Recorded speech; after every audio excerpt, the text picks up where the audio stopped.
Hi, this is Mark. In this video, I'm going to talk about the game of life. Essentially, life to me is like a game of chess. You could think of it that way, but we're always, no matter what, there's always going to be some external influence that dictates how we propagate through life. Whether we read a book, whether someone gives us or gives us feedback or some ideas, and then all we do is we transform it in a unique way based on our genetic code, the permutations that are possible. And the permutations that are possible are based on previous transformations, previous of it's like an evolving of the mind. um, that's why like genetics are always it's always evolving slowly. Same with our mind, and it's based on what is filtered through our subconscious. Because our subconscious, what's interesting is whatever we feed into the mind, positive, negative, or neutral, it dictates the cyclic process. Our mindset is it's going to follow a cyclic pattern depending on what we feed into the mind and the magnitude of positivity, magnitude of negativity, or whether or not it's neutral. Nothing is going to be entirely neutral. Um, but if it's very positive, if we're feeding ourselves positive energy, in the future, we're going to slowly move in that direction. It's likewise, if we feed ourselves negative energy, we're going to move in a negative direction in the future. It's not going to be overnight. It's generally not immediate, but it regulates. It's causing the cyclic process that we experience. And to play the game, essentially, we realize that whatever direction we take, it's based on our relative position to society as a whole. In the initial point, like in time, the artificial world was a point. But now at this position, it's expanded to a bound, the boundary of reality. All the ideas, the thoughts are encompassed, encapsulated within a spherical region.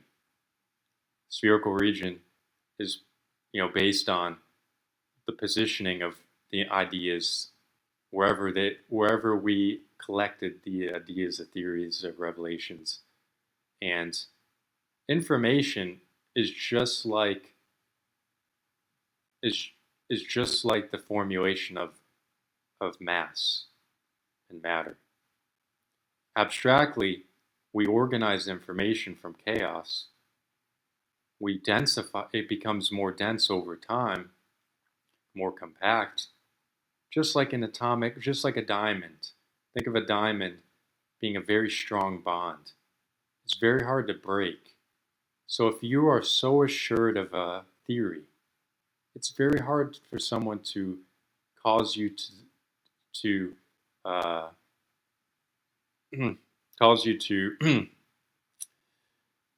basically get rid of or dispose that idea or dispose that theory, put it in the trash because you are confident and assured on the knowledge that you've collected. Uh, and it really depends. The more uncertain you are, the harder it is to formulate a strong bond. So it depends on certainty, but also is proportional to how much information has been collected or what you perceive, the information that you perceive that has been collected as a whole. Because you could, you know, generally when you become or you gain a lot more knowledge, you realize what you don't know. But usually you do strengthen it over time, at least locally. Locally, globally, it takes globally we're never going to know everything. That's why the boundary of reality is always it's of course finite, and there's obviously infinite potential, but we're never ever going to reach the absolute limits. and have an absolute understanding. But we utilize all the information that is put into the artificial world influences our behavior in some form and influences our position, the positions that we take in life. Based on our, of course, our demeanor, the initial conditions or genetic conditions, it dictates, there's so many different moves that we can make. But when we make a certain move, that point, from that point, the, the move is dependent on previous assimilated and transformed information. Whether we want to realize it or not, it's based on other people's moves as well. If someone writes a book and you read it, they got to a certain position in life. It may be a desire that you want, or something you desire. And not that you're going to take the exact same move that they took, but constructively, we tend to utilize it and manipulate it, or manipulating information and transform it and take a move. The move that we then make is predicated on the move that someone else made. It's not going to be necessarily the exact move. It's unique because our minds work in a unique way, and therefore we could agree or disagree on something. And if it's 100% agree, if we agree 100%, then of course we may converge or be more likely, have a higher propensity to go in the direction that someone else went. Otherwise, if we disagree, it's probably going to be more of a divergent direction. But we're always projecting ourselves based on previous simulated information. We are the perceivers, and basically the whatever we're collecting into our subconscious or collective consciousness is being compartmentalized and organized in some form, and that organization dictates the projection. And when it comes to the game, we have to conform in some way. If society moves in a certain direction, if you were to completely move in a different direction, or suppose that you move in the direction of the past, if society is moving forward and you decide to move backwards, it's not going to be an ideal move. Like you're in a business. If society is progressing in some way, you have to move in the direction of technology. And the moves that we make is predicated on the probability of success through our lens. Probability is never going to be 100%, depending on our expectation and desire and our expertise. But in order to leverage ourselves and increase the probability, there is some conformity. There's some level of conformity to society. And the playing field is wide open. And the moves that we make, the competition, there's always going to be some form of competition. And that is why society progresses. Otherwise, it would collapse. We need the reward feedback that we attain is being dampened over time. For the same, if the event recurred and recurred and recurred, eventually the reward would be dampened to zero. So therefore, we position ourselves or make a projection to try to satisfy or yield a higher reward. And in order to do that, we learn what works. We learn what has worked, other people success stories may influence us in some form. Are we going to take the exact pathway? No, but it's an influential factor. It's a reason why, we tend to make moves in life to yield the most, not the, I won't say the most, but to gain the feedback that we desire. Some people may want to help others, and that gives them feedback because based on their personality, that's how they receive it. And other people will go internal and start working on, their or trying to maybe understand themselves. It's an internal process, and that's how they receive reward. Or someone may want to achieve goals and they want look to the future, and that's how they receive reward. Everyone, it's a playing field, and the reward that we receive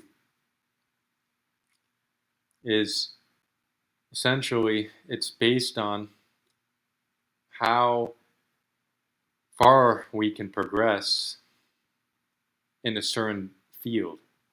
And progression could be learning, could be understanding or attaining validation or any type of affirmation gives us positive feedback.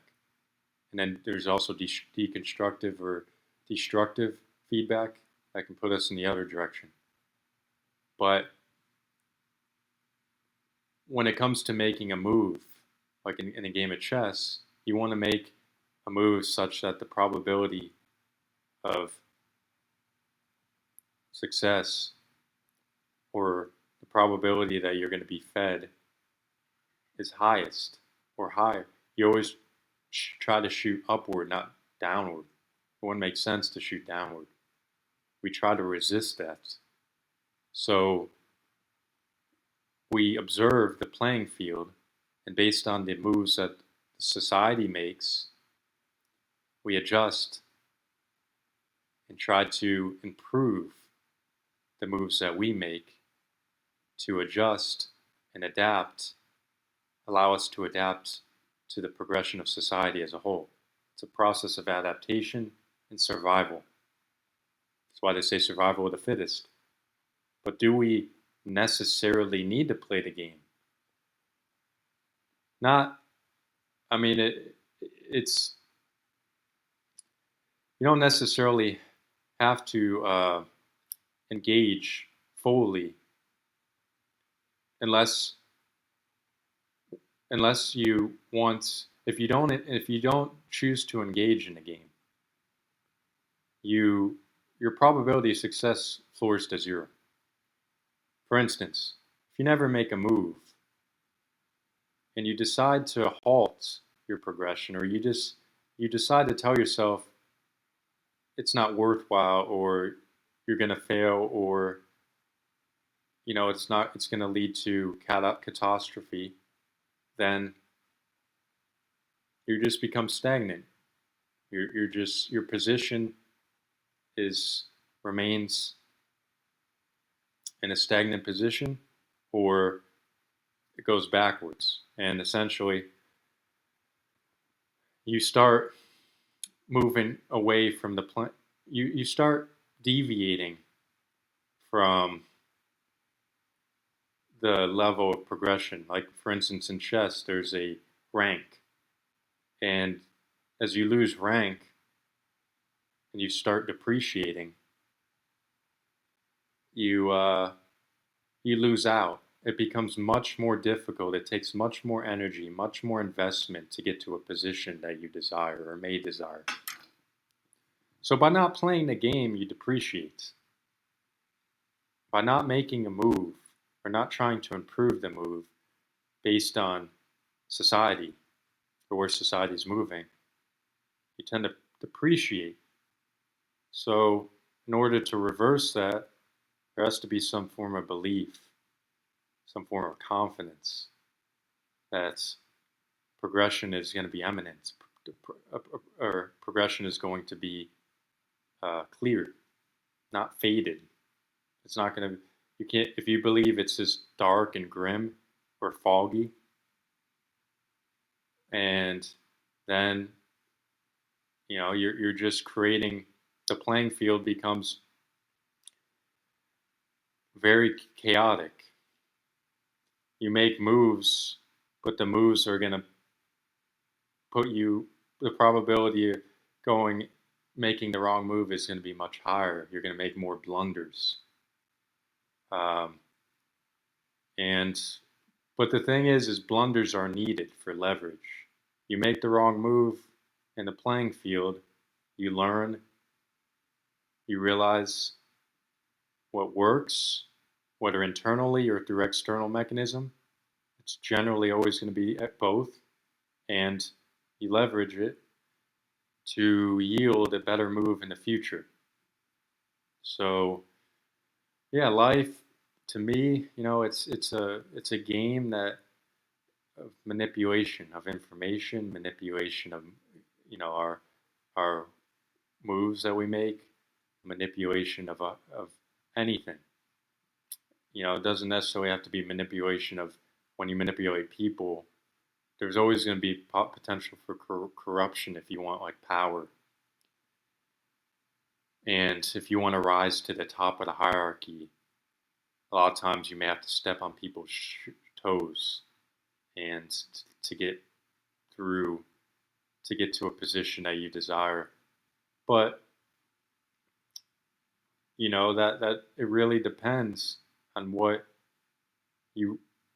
position you want in the first place, because contentment, if you have contentment at your current position, then you don't have to really invest so much energy at manipulating your moves to get to where you desire and manipulate everything, because that eventually, if the expectation goes towards infinity and it goes way too high, stress also follows, because chaos follows. And I guess if you can handle it, stress is dimmed, it's dampened. But if it's overbearing or well beyond the capability, then stress starts increasing, and that depreciates skill set. And as skill set depreciates, you make more blunders, and as you make more blunders, it affects you negatively. And as you drag down, this vicious negative cycle, you can't get to the equilibrium, or you can't get to the position that you could have in the past, as you keep falling.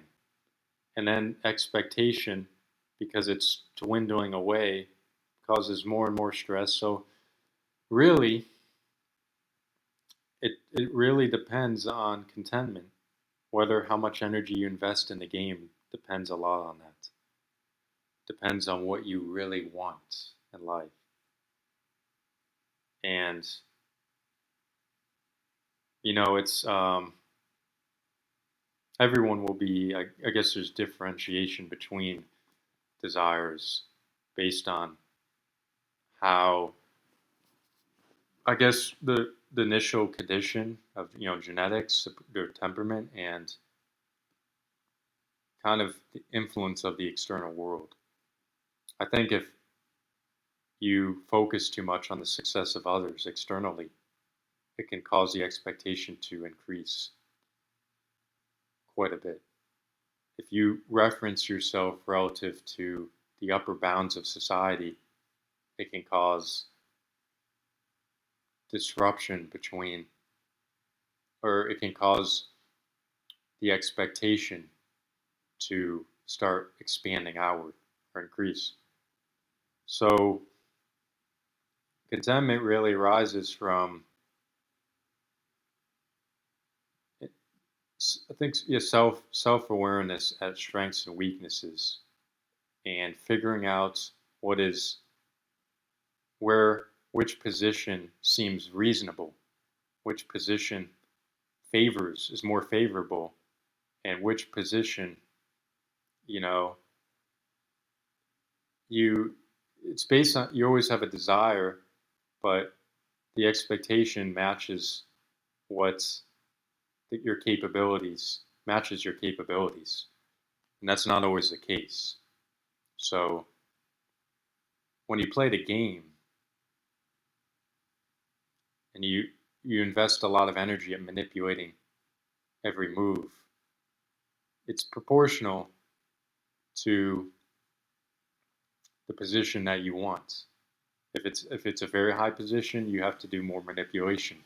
If it's a lower position, you don't have to invest as much energy, or the manipulation is kind of it's minimized. So really, I think we all strive to be a part of it, but the amount of energy we invest is going to, of course, be on a spectrum. And if one were to deviate completely from the game, survival becomes an issue. Or you basically do not lose the ability of adaptation, and you slowly decay. So that's a basic or main premise is you gotta play the game to survive.